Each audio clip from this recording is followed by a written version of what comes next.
Welcome to conversations. मैं आपका host, आपका दोस्त मुख्तदर ख़ान, और आज मैं आपके सामने एक बहुत ही अहम सवाल लेकर आया हूं भारत की फॉरेन पॉलिसी को लेकर। क्या भारत को ब्रिक्स और एससीओ में होना चाहिए या इन दोनों फोरम्स को भारत को छोड़ देना चाहिए? कई ऐसे मुद्दे पैदा हो रहे हैं दुनिया में, ख़ासतौर से सिक्योरिटी के मामलात में, जहां पे वेस्ट और जो दूसरे मुल्क हैं जो वेस्ट में शामिल नहीं हैं, उनके बीच में इख्तलाफ हो रहा है। जो सबसे बड़ा मुद्दा है वो यूक्रेन का है। जो रशिया और यूक्रेन, और रशिया ब्रिक्स का बहुत इम्पॉर्टेंट मेंबर है, फाउंडिंग मेंबर है, वो एससीओ का भी फाउंडिंग मेंबर है। इंडिया जो एससीओ का मेंबर बना वो रशिया की दावत पर और रशिया के सपोर्ट के बेसिस पे वो एससीओ का मेंबर बना है। तो Russia is the more critical member of BRICS का भी, और शंघाई कोऑपरेशन ऑर्गेनाइजेशन, इन दोनों का। ब्रिक्स बेसिकली एक इकोनॉमिक फोरम है डेवलपमेंट के लिए, और एससीओ एक रीजनल सिक्योरिटी अरेंजमेंट है। तो ये दो जो ग्रुप्स हैं उसमें भारत भी है और उसमें ईरान भी है।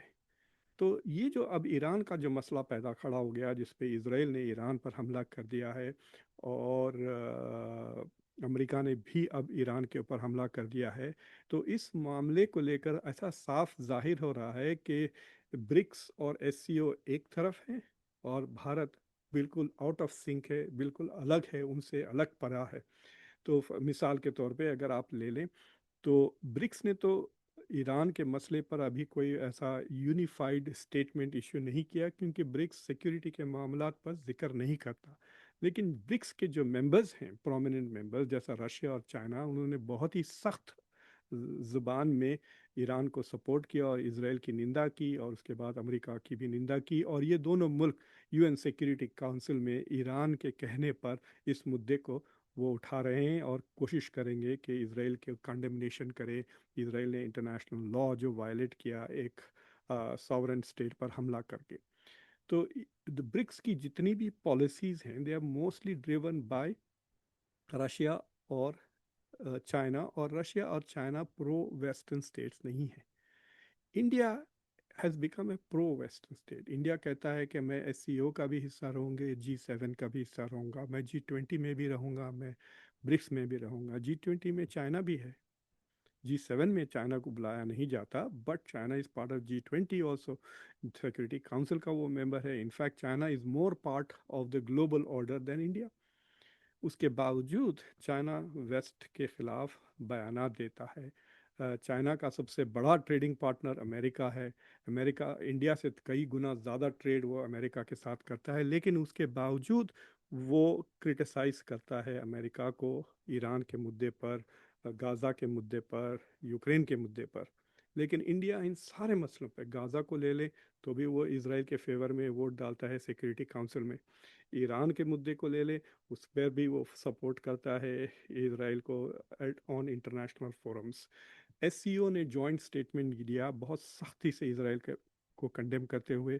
पूरा का पूरा एससीओ के सारे मेंबर्स ईरान के साथ है। ईरान इंडिया के साथ एससीओ का मेंबर है, लेकिन इंडिया ने अपने एससीओ पार्टनर के खिलाफ की सपोर्ट में स्टेटमेंट नहीं इशू किया और एब्सटेन किया। बस यही, मतलब जो शुरू से जो स्टेटमेंट इंडिया करता है कि डिप्लोमेसी करें, डी एस्केलेशन करें, डिप्लोमेसी करें, डी एस्केलेशन करें, उससे हट के इनफैक्ट नरेंद्र मोदी जो रशिया के लिए कहते हैं कि this is not an era of war, कि ये जंग का युग नहीं है, वो स्टेटमेंट भी वो इसराइल के लिए एक बार भी इस्तेमाल नहीं किए, गाज़ा में ले लें या यहाँ पर ले लें। तो ऐसा लग रहा है कि जहाँ पे ग्लोबल ऑर्डर जैसा बदल रहा है दुनिया में, अमेरिका कमज़ोर होते जा रहा है, एक मल्टी लैटरल ऑर्डर की इंडिया तलाश कर रहा है, कि होप कर रहा है कि यूरोपियन यूनियन मजबूत हो जाए, ब्रिक्स के मुल्क मजबूत हो जाए, और फिर अमेरिका का जो प्रेशर है, जो इन्फ्लुएंस है, वो भी थोड़ा कमज़ोर हो जाए, और इंडिया को एक अपॉर्चुनिटी मिले कि वो भी एक ग्लोबल प्लेयर बने। लेकिन अगर वो इतना डिपेंडेंट और वन साइडेड हो जाए कि हर वक्त यूएन में सिर्फ इसराइल के फेवर में वोट करते रहे, और कोई ऐसा बयान ना दे, इसराइल कितना भी इंटरनेशनल लॉ वायलेट करे, कितना भी इंटरनेशनल लॉ। और ऑपरेशन सिंदूर के वक्त तो आपने देखा कि इंडिया को कौन आया इंडिया के साथ खड़े रहने के लिए? सिर्फ दो फॉरेन मिनिस्टर्स आए और एक डिफेंस मिनिस्टर चुप कराया। अफगानिस्तान के डिफेंस मिनिस्टर ने एक सीक्रेट ट्रिप की इंडिया की, और जो आए वो ओपनली सऊदी अरेबिया के फॉरेन मिनिस्टर और ईरान के फॉरेन मिनिस्टर वो दिल्ली आए, लेकिन इसराइल की तरफ से कोई नहीं आया। तो फॉरेन मिनिस्टर आया ना प्राइम मिनिस्टर आया, इतने जो करीबी थे। तो उसके बावजूद यू कैन सी कि इंडिया ने ईरान का कोई ऐसा डायरेक्ट सपोर्ट नहीं किया कि वो एससीओ के पार्टनर है, वो ब्रिक्स के पार्टनर है, चाबहार के थ्रू वो स्ट्रेटेजिक पार्टनर है। लेकिन वो इसराइल के साथ जो इंडिया की पार्टनरशिप है दैट इज़ डोमिनेटिंग इंडिया की फॉरेन पॉलिसी। तो इंडिया को चाहिए, अगर समझते हैं कि इसराइल के साथ रहना is more important, then you should leave SCO and BRICS, क्योंकि वो ब्रिक्स और एससीओ को कमज़ोर कर रहे हैं, मजबूत नहीं कर रहे हैं। एट सम पॉइंट चाइना और रशिया इसको अंदाज़ा हो जाएगा कि इंडिया की presence is not giving a strength, India की प्रेजेंस हमको कमज़ोर कर रही है, ये इसराइल के एजेंट बने हुए हैं।